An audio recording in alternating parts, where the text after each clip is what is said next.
ಇನ್ನು ಈ ಬಗ್ಗೆ ಸಂತೋಷ್ ಲಾಡ್ ಕೂಡ ಮಾತನಾಡಿದ್ದು ಸಿಎಂ ಸಿದ್ದರಾಮಯ್ಯನವರು ಜಾತಿ ಗಣತಿ ವರದಿ ಬಗ್ಗೆ ಚರ್ಚೆ ನಡೆಸಲು ಮತ್ತೆ ಅವಕಾಶ ನೀಡಿದ್ದಾರೆ.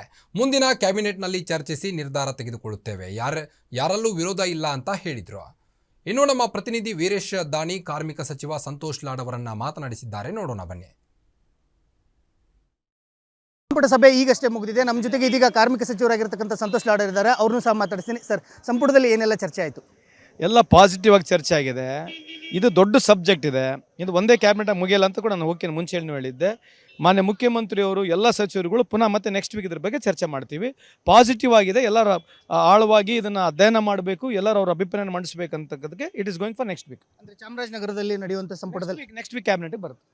ತಾವೇನಾದರೂ ಅಭಿಪ್ರಾಯಗಳನ್ನು ಮಂಡನೆ ಮಾಡಿದ್ರೆ? ಎಲ್ಲರ ಅಭಿಪ್ರಾಯಗಳು ಮಂಡನೆ ಮಾಡಿದ್ದಾರೆ. ಕೆಲವರು ಆಕ್ಷೇಪಗಳನ್ನು ವ್ಯಕ್ತಪಡಿಸ್ತಾ ಇದ್ದಾರೆ. ಯಾರಲ್ರಿ ಯಾಕೆ ಸುಮ್ಮನೆ ಹೆಂಗೆ ಹೇಳ್ತಿದ್ದೀರಿ ನೀವು? ನಿಮಗೆ ಗೊತ್ತಿದೆಯಾ?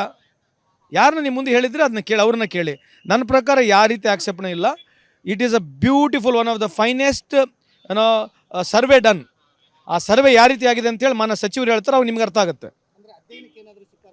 ಇಲ್ರಿ, 1,33,00,000 ಕುಟುಂಬಗಳಿಗೆ ಕಂಪ್ಲೀಟ್ ಡಾಟಾ ಇದೆ. ಅದು ಮಾನ್ಯ ಸಚಿವರು ಹೇಳ್ತಾರೆ, ನಿಮ್ಗೆ ಅವಾಗ ಅರ್ಥ ಆಗುತ್ತೆ. ಇದಿಷ್ಟು ಕಾರ್ಮಿಕ ಸಚಿವರಾಗಿರ್ತಕ್ಕಂಥ ಸಂತೋಷ್ ಲಾಡ್ ಅವರ ಮಾತುಗಳು. ಕ್ಯಾಮರಾಮನ್ ಅಜಯ್ ಜೊತೆ ವೀರೇಶ್ ದಾನಿ, ಗ್ಯಾರಂಟಿ ನ್ಯೂಸ್, ಬೆಂಗಳೂರು.